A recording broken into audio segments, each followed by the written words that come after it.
ছড়ার নাম অবাক কাণ্ড, লিখেছেন সুকুমার রায়।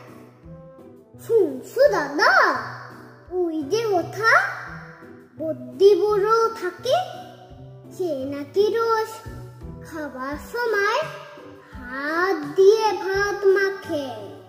শুনছি নাকি খিদেও পায় সারাদিন না খেলে। চক্ষু নাকি আপনি বুঝে ঘুমটি তেমন পেলে। চলতে গেলে ঠ্যাং নাকি তার ভুঁইয়ের পরে থাকে।